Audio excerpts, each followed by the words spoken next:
Welcome back to Joe Stunner Boxing. You will have no doubt seen Arslanbek Makhmudov defeat Dave Allen over in Sheffield Arena, and it was a wide decision.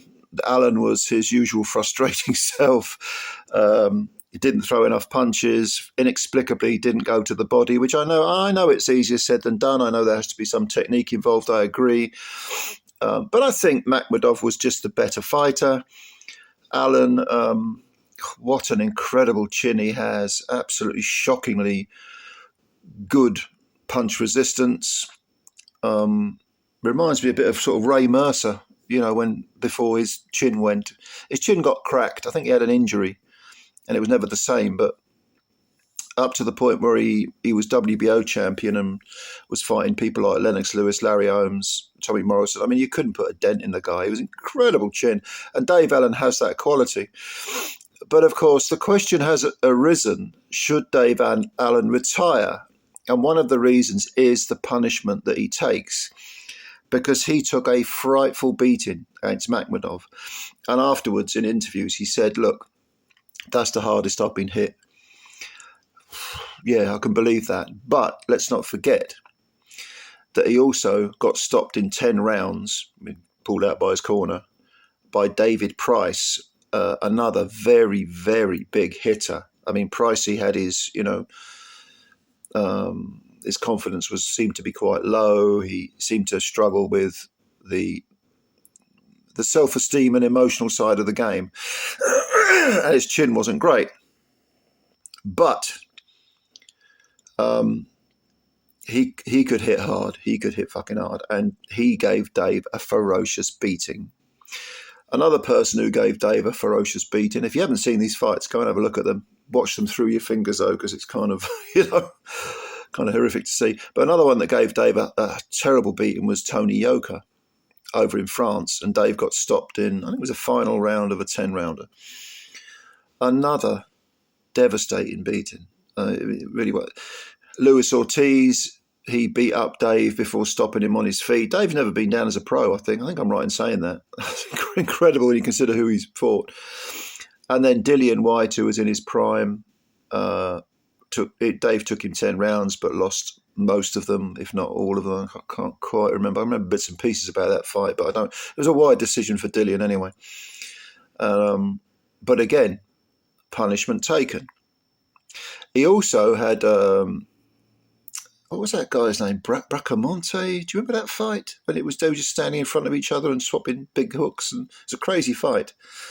That was another one where he took punishment. And then, of course, you've got to consider the gym wars, because Dave I think he sparred Usyk, and Usyk knocked him out or buzzed him to the point where I think he even retired for a while. See, Dave has retired, then he's come back, and then you're never sure if he's re-retired again.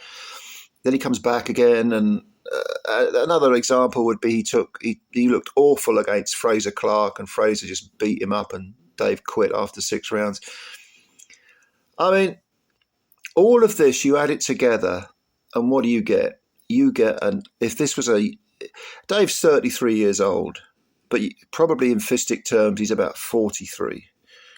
Because miles on that fistic clock do count, and it's very worrying when you see a fighter take a beating like that. Never mind, a series of beatings, of sustained beatings over a number of years. And it is quite extraordinary that Dave Allen, chronologically, is only 33 years old. I mean, I really am. I mean, he's 2 years younger than AJ.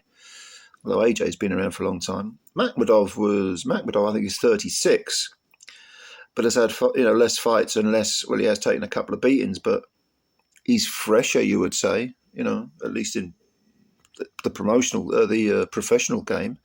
I know he had quite an extensive amateur career. He fought in the WBSS or whatever the fuck it's called, that sort of halfway house between amateur and professional. But yeah, so not to belabor the point, but Dave Allen is a worry because he has taken so much punishment, which is troubling. However, he says, "I'm not finished yet." And I think probably he says that because he's got his eye on the British title. Now, the British title is coming up. There's a British title fight coming up between Fraser Clark and Jamie TKV. It's going to be shown on BBC television. It's the opening, the debut card put on by Ben Shalom and Boxer on terrestrial television, which is terrestrial television as a platform. It's a welcome platform. It really is. And they won't be the showiest of cards because the money is lacking. Although Boxer have signed a contract with Turki Al-Sheikh. And I think Turki Al-Sheikh, being as shrewd as he is going to look at terrestrial television as an excellent way of getting, the whole Saudi Riyadh thing, season thing, onto more and more eyes. I would imagine that's why he said to Boxer, "Let's cut a deal, and I'll fund a lot of your shows.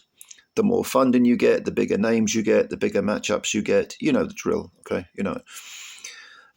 So the winner of Jamie TKV and Fraser Clark to face Dave Allen. Well, Fraser has already beaten Dave Allen, but it was an out of shape Dave Allen. It was a Dave Allen whose mind wasn't on the job. I actually see. Ideally, I would like Dave to retire because I don't like fighters taking too much punishment. The old CTE thing's going to kick in later on. We could have gone past that point, just as we have with Derek Chisora, but I think a motivated, fit Dave Allen could do better against Fraser Clark. But Dave just doesn't throw enough bloody punches. It really is quite frustrating to watch. And again, I get back to Magmadov. He wasn't even banging the body. And then he'd explode, for in these little pockets, like he did in the ninth round, Against Clark, I see Clark beating him again. Now, Jamie TKV, that is a very winnable fight for Dave Allen. Unless he's sort of gone off the cliff. Do you know what I mean? Like sometimes the more fights you have, the more miles you got on the clock. It looks like you're doing well, and then suddenly you hit that edge of the cliff and down you go. That can happen to any fighter. And it is feasible that would happen to Dave in his next fight, whoever he fought. But him against Jamie TKV, I'd watch that. Another fight that not many people have mentioned. I don't think anyone's mentioned it. But another fight that would intrigue me would be Solomon Dakers against Dave Allen, because Dakers got wiped out in one round by David Adelaide. But he had a great comeback win against an undefeated prospect, Queensbury prospect, an Eastern European whose name escapes me now. So he's put his career back on track, and that a fight against Dave Allen, I think, would be intriguing certainly because of the styles. Dakers really showed a lot of mental fortitude to come back from that bad defeat to Adelaide, and he boxed beautifully in his recent win.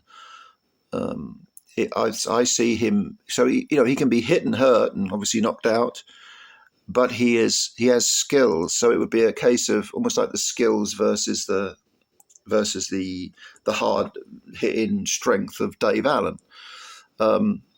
That's not a bad fight. Also, I mentioned David Adelaide. David Adelaide lost to Hrgovic, and he's coming back. He says he's coming back down to domestic level. He was the British champion because he beat Jamie TKV in that controversial fight where there was a punch on the break that ended up stopping Jamie. But what about Adelaide against Dave Allen? That's an intriguing fight. So there are options for Dave Allen. There's no doubt. Hughie Fury against Dave Allen. I mean, Hughie seems to be this sort of perennial, just sort of perennially on the edge of everything, and his career has no real momentum. There's no visible trajectory of it. He just sort of floats around. And Hughie Fury against Dave Allen, I don't know. Look, you tell me what you think. You tell me who you'd put Dave in with, or perhaps you would prefer he retired. Just let me know what you think. And as I say, I think it would probably be best if Dave did retire. But I said that about Derek Chisora about 8 years ago, and look at him now. He's won 3 on a bounce. So anyway, comments below. Let me know what you think. Give me your reasoning as well. Thanks for watching the video. And if you like this video, of course, hit the like button because they count them. And also subscribe to the channel if you're new. You're giving us a big support. It takes a second, cost you nothing. And I always appreciate the support given by all of you and all the time you take leaving the comments. All right, ladies and gentlemen, thank you very, very much for your time. Enjoy the rest of your Sunday. I'll get you later. Bye for now.